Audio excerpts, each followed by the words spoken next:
మహిళల వన్డే ప్రపంచ cup final match కోసం క్రికెట్ ఫ్యాన్స్ ఆసక్తిగా ఎదురుచూస్తున్నారు. హర్మన్ ప్రీత్ కౌర్ సారథ్యంలోని భారత జట్టు కప్ కొట్టాలనే లక్ష్యంతో బరిలోకి దిగుతోంది. ప్రత్యర్థి సౌత్ ఆఫ్రికా జట్టు కూడా బలంగా ఉంది. తొలిసారి ఫైనల్ కు చేరిన సఫారీ జట్టు టీమిండియాకు సవాలు విసురుతోంది. ప్రపంచ కప్ ఫైనల్ పై మరింత సమాచారం మా ప్రతినిధి యాకూబ్ అందిస్తారు. ఉమెన్స్ మహిళా జట్టు ఈరోజు ఫైనల్కి చేరింది. పూర్తిగా భారతదేశ కిరీటం మీద పూర్తిగా ఒక్కసారైనా ఖచ్చితంగా మహిళా క్రికెట్ విజయం సాధించాలని కూడా చాలా వరకు క్రికెట్ ప్రేమికులు కోరుతున్న పరిస్థితి. అయితే ఈరోజు పూర్తిగా వరల్డ్ కప్ ఫైనల్కి ఈరోజు చేరడం జరిగింది, మహిళా జట్టు చేరడం జరిగింది. అయితే కొంతమంది ఫ్యాన్స్ ఉన్నారు, వాళ్ళతో మాట్లాడే ప్రయత్నం చేద్దాం. ఈరోజు ఫైనల్కి చేరింది. ఎప్పుడు సెమీఫైనల్ వరకే మహిళా జట్టు వెళ్ళి మళ్ళీ వెనక్కి తిరగడం జరిగింది. కానీ ఈరోజు పూర్తి స్థాయిలో ఈరోజు గెలుపు ఏ విధంగా ఉంటుందంటే ఏం చెప్తారు? ఇండియా 2 times వెళ్ళింది ఫైనల్స్ వరకు. ఇది 3rd time వెళ్ళడం. వీ హోప్ ఈసారి గెలిచిద్ది. ఇండియా 2 times వెళ్ళింది. ఫస్ట్ 2005లో వెళ్ళింది, మిథాలీ లీడ్ చేస్తున్నప్పుడు. లాస్ట్ టైం ఏమో 2017లో వెళ్ళింది. ఇది 3rd time వెళ్ళడం 2025. అండ్ సౌత్ ఆఫ్రికా అయితే ఫస్ట్ టైం వెళ్ళడం. సౌత్ ఆఫ్రికా కూడా ఇండియాకి మంచి ఫైట్ ఇస్తుందని అనుకుంటున్నాను. లీడ్ అయితే హర్మన్ ప్రీత్ కౌర్ చేస్తుంది, కానీ టీం మొత్తం ప్రాపర్ బ్యాకప్తో వెళ్తున్నారు.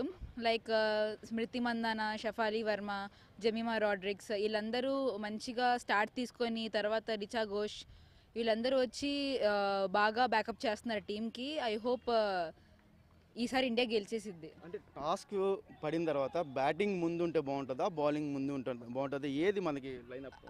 అంటే ఫస్ట్ టాస్ గెలిస్తే అయితే బ్యాటింగ్ తీసుకోవాలి, ఎందుకంటే అది మంచి బ్యాటింగ్ పిచ్ కాబట్టి. మంచి స్కోర్స్ తీసుకున్నా మనం గెలిచే ఛాన్సెస్ చాలా ఎక్కువ ఉంటాయి.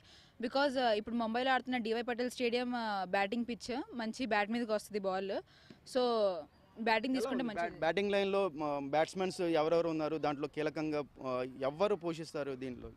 స్మృతి మందాన, షఫాలి వర్మ అయితే ఓపెన్ చేస్తారు ఆబ్వియస్లీ. ఎందుకంటే స్మృతి మందాన మంచి స్టార్ట్ ఇస్తే వెనకాల వాళ్ళకి కొంచెం ఫ్రీగా ఆడే ఛాన్సెస్ ఉంటాయి, ఎందుకంటే 1 days కాబట్టి. జెమిమా రాడ్రిక్స్ ఒకటి, రిచా ఘోష్ వీళ్ళందరూ వచ్చి బాగా ఆడతారు. So Smriti Mandhana and Harmanpreet Kaur వీళ్ళందరూ ఛార్జ్ తీసుకుంటే బాగా ఆడతారని అనుకుంటున్నాను. బౌలింగ్ లైన్ చూసుకుంటే బౌలింగ్ లైన్లో అయితే రేణుకా సింగ్ ఠాకూర్ ఒకటి ఉంది, క్రాంతి గౌడ్ అని ఫాస్ట్ బౌలర్స్ వీళ్ళిద్దరు ఉన్నారు. సో వీళ్ళిద్దరితో పాటు మన శ్రీచరణి ఆంధ్ర నుంచి ఆడింది. శ్రీచరణి ఒకళ్ళు కూడా, రాధా యాదవ్, దీప్తి శర్మ వీళ్ళు హాఫ్ స్పిన్నర్, ఒకళ్ళు లెఫ్ట్ ఆర్మ్ స్పిన్నర్స్ మంచి పార్ట్ తీసుకుంటారని అనుకుంటున్నాను. ఓవరాల్గా చూసుకుంటే ఒక పక్కన ఫీల్డింగ్ పరంగా కానివ్వండి, అదేవిధంగా బ్యాటింగ్ పరంగా కానివ్వండి, సపోజ్ టాస్క్లో వాళ్ళే గెలిచి వాళ్ళు బ్యాటింగ్ చేస్తే ఫీల్డింగ్ పరంగా ఏ విధంగా ఉంటుంది? ఫీల్డింగ్ పరంగా అయితే బాగుంటుందని అనుకుంటున్నాను. బికాస్ సెమీఫైనల్స్ వరకు వచ్చారు. They know how capable they are. So వాళ్ళకి తెలుసు ఎంత స్కోర్ కొడితే ఏ విధంగా మనం ఛార్జ్ తీసుకోవాలి. అంటే లాస్ట్ వికెట్ వరకు మనం సెట్ అయితే మనం కొడతామని వాళ్ళకి కూడా తెలుసు. So they will take India to the cup. ఎలా ఈరోజు మ్యాచ్ ఉంది, అది కూడా ఉమెన్స్ ఎలా? ఇప్పుడు మనం టాస్ గెలిచి బ్యాటింగ్ తీసుకోవాలి. ఇప్పుడు స్మృతి మందన మంచి ఫామ్లో ఉంది. షఫాలి వర్మ కొంచెం మంచి ఫాస్ట్ స్టార్ట్ ఇస్తే ఒక పవర్ ప్లేలో 60 to 70 runs కొడితే మిడిల్ ఆర్డర్ జెమినా రాడ్రిక్స్, హర్మన్ ప్రీత్ కౌర్ మంచి సేమ్ పార్ట్నర్షిప్ ఉండాలి. ఉండి తర్వాత last ఫినిషింగ్లో Richa Ghosh 30 to 40 runs కొట్టింది ఫాస్ట్గా.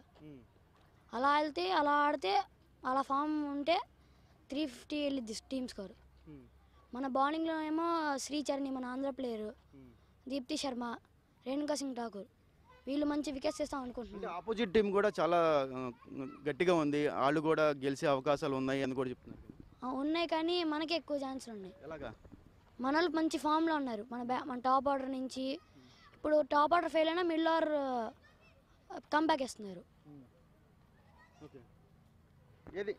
ఏదేమంటే సరే ఉమెన్స్ క్రికెట్లో పూర్తిగా ఇప్పుడు ఈసారి ఫైనల్కి రావడం, అదేవిధంగా క్రికెట్ ప్రియులకు ఈరోజు మధ్యాహ్నం ఒక పండగ వాతావరణం అని కూడా చెప్పుకోవచ్చు. ఈ పరిస్థితిలో పూర్తిగా ఈరోజు క్రికెట్ అభిమానులందరూ టీవీలకి అతుక్కుని కూర్చునే పరిస్థితి ఈరోజు మధ్యాహ్నం ఉంటుంది. కానీ ఈరోజు మ్యాచ్ ఎటు టర్న్ తిరుగుతుంది, ఇండియా గెలవాలని పూర్తిగా ప్రతి ఒక్కళ్ళు కోరుకుంటున్న నేపథ్యంలో ఒక్కసారైనా ఖచ్చితంగా మహిళా జట్టు పూర్తి స్థాయిలో వరల్డ్ కప్లో పూర్తిగా సాధించాలి, గెలవాలి అనేది కూడా ప్రతి ఒక్కళ్ళు ప్రేర్ చేస్తున్న పరిస్థితి. అదేవిధంగా క్రికెట్ అభిమానులు కూడా చెప్తున్న పరిస్థితి. ఓవరాల్గా ఈరోజు మధ్యాహ్నం 3 గంటలకి క్రికెట్ ప్రారంభమవుతుంది. ఈ పరిస్థితిలో ఈ మధ్యాహ్నం ఈ టాస్క్ ఎవరు గెలుస్తారు, ఎవరు ఆడతారు, బ్యాటింగ్ తీసుకుంటే బట్టి ఖచ్చితంగా ఇండియా విజయం సాధిస్తుంది అనేది కూడా ఇప్పుడైతే చెప్తున్న పరిస్థితి. ఈ పరిస్థితుల్లో ఈ మ్యాచ్ చూడడానికి ఇప్పటికే విజయవాడ సరౌండింగ్లో ఇప్పటికే ఎల్ఈడి స్క్రీన్స్ కూడా ఏర్పాటు చేయడం జరిగింది. హోటల్స్లో కూడా ఎల్ఈడి స్క్రీన్స్ కూడా ఏర్పాటు చేశారు. అదేవిధంగా ఎక్కడికక్కడ విజయవాడ అదేవిధంగా